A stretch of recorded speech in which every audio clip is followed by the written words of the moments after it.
Hello everyone आज video को आपण मानक स्वागत। तो पिला माने बर्तमान देखिया तुम मानकर काली कोर 12 कौन कहले पिलाने कोर 12 रो काली तुम मानकर एग्जाम अच्छी। तो पिलाने आज किछि भी गैप नाही, आज राति तुम पाखे पिलाने खाली टाइम अच्छी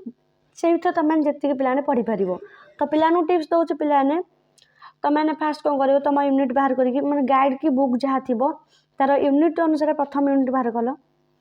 प्रथम यूनिट को तुमने कौन कर ना ता सार कथा पढ़ीदेव गाइड तुम सर्ट आकार विषय सार कथा दे तो ताकू तुम भलसे आग कनसेप्ट क्लीयर हम यानी कनसेप्ट क्लीयर होगापर तुम मन जहाँ भी इम्पोर्टाट लगुच केमी जमी मसीहारिका कि जहाँ जिनस किए कौन कही तो ताको अंडरलाइन करदेव। अंडरलाइन कलापर तुम मान माइंड गोटे फिक्स हो पिला तो कनसेप्ट जो क्लीयर होकर जाऊच जहाँ भी पिलाने पढ़ पिलाने जहाँ भी पढ़ तुम मैंने अटेंड कर आउ गोटे कथा पिलाने किसी भी आंसर तुम मैंने छाड़बनी पाखापाखि तुम मैंने 30 पेज ऊपर को तुम मैं 30 पेज पाखापाखि तुम मैंने लेखिक आसो पिलाने आसू कि न आसू किसी भी जिनसर आंसर तुम छाड़बनी है पिला मैंने जो मैंने आम चैनल को नुआ आम चैनल को सब्सक्राइब कर दिखाँ पिलाने आ टेलीग्राम चैनल पिला मैंने निश्चित जॉइन हो जातु कौन कह पिलाने टेलीग्राम चैनल रे डिस्क्रिप्शन लिंक दिखाई टेलीग्राम चैनल तुम मैंने जाकि जॉइन हो जाओ से सब प्रकार नोट्स ऑलरेडी मु कोर 12 ऑलरेडी प्रोवाइड कर सारी आर्ट्स साइंस समस्त तो सेठी जाकि तुम देखिपार आ सब अपडेट तुमको से मिल जाव। देख पे एजुकेशन बर्तमान कि पीवाई के डिस्कसन बर्तमान करवा आम देख पिलाने एक नंबर देख ए देखा OER stands for dash OER हेउची डैश ता फुल फॉर्म तुम लिखो ये बी रे MOOC रो पूरा नाम कौन ता फुल फॉर्म लिख सी रे शिक्षार हार्डवेयर दृष्टिकोण को शिक्षार डैश तकनीकी कहुए। डी रे शिक्षार सॉफ्टवेयर दृष्टिकोण कौन। ई रे ई पुस्तक पिलाने कौन। तापर पिलाने देख फर्स्ट कहले डैश माने first refers to FOSS refers to dash then सामाजिक पहुँचर गोटे उदाहरण दियो give an example of social networking तो तार गोटे एग्जांपल दबो। देन ई जर्नल कौन what is an e journal कौन। देन देन पिलाने देख तुम मानकर पार्ट 2 को बदान बाहरी तो 1.5 मार्किया तुम मानकर अच्छी तो तुम एजुकेशन तो पिलानी सेटा देख तुम देती 1.5 मार्किया तुम आसूँ 1 मार्क 8 तो 60 मार्कर प्रैक्टिकल बोध अच्छी। देख पिलानी ए देखा शिक्षार हार्डवेयर दृष्टिकोण कौन what is hardware approach in education. Then B रे शैक्षिक तकनिकार परिभाषा लेख डिफाइन एजुकेशनल टेक्नोलॉजी। सी रे LMS रो 2टी विशेषण लेख LMS रो 2 फीचर्स तुमने लिखार अच्छी। डी सूचना तकनीकी कौन what is information technology. E रे संचार तकनीकी कौन what is communication technology. Then concept map software कौन what is a concept map software. G रे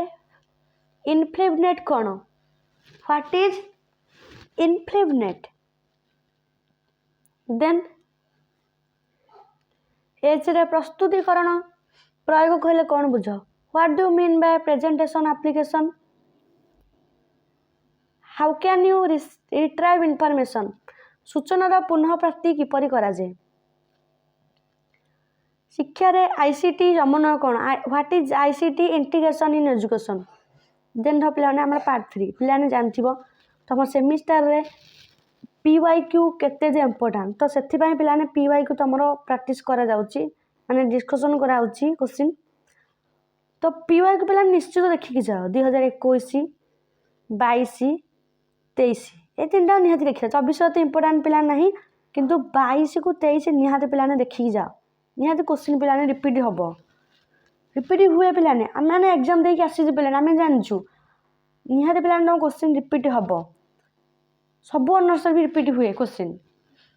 निहाती तो मैंने 2-3 वर्ष क्वेश्चन देख रिपीट क्वेश्चन निहाती पाइब देख 3 नंबर सिस्टम दृष्टिकोण कहले कौन बुझ what do you understand by systems approach B रे एमओसी रो दुटी विशेषता write two pictures of MOC है पिला माने ये तुम 2 मार्क अच्छी शैक्षिक तकनीकीर क्षेत्र पर संक्षेप लेख what write a brief note on the scope of educational technology D रे देइछि सूचना और संचार तकनीक कौन what do you understand by information and communication technology E रे कंप्यूटर सहायता शिक्षा कौन what is computer aided learning F रे शब्द संस्करण प्रयोग पर संक्षेप लेख write briefly on word processing application G रे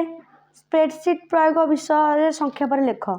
right briefly on spreadsheet application H रे ई लाइब्रेरी आवश्यकता कौन what is the use of E library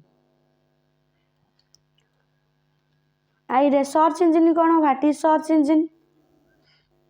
तुम जानते गूगल को सर्च इंजिन कह जाए जे आईसीटी शिक्षा सह केमी जट उदाहरण दियो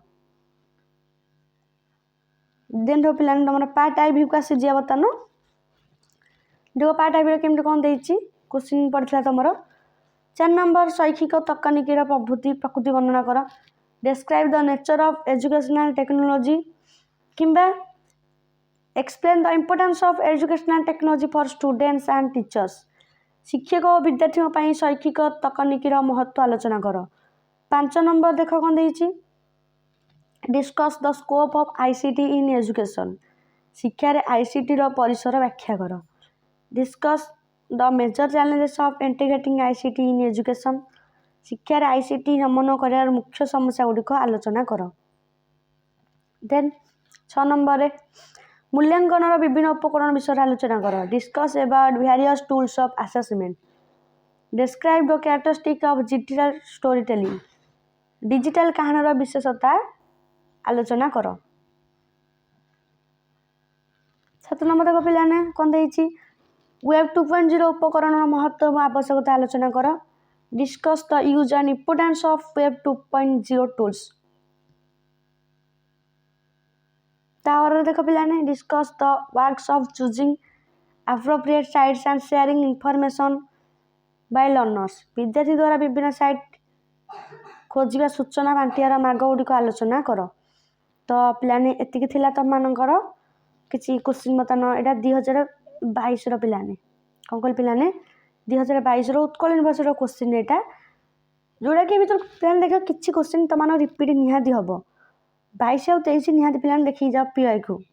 से रिपीट क्वेश्चन निहाती हो आ टेलीग्राम चैनल भी तुम जॉइन हो जातु से नोट्स मुझे और चैनल को पिलाने अधिक मात्रा शेयर और सब्सक्राइब करूँ।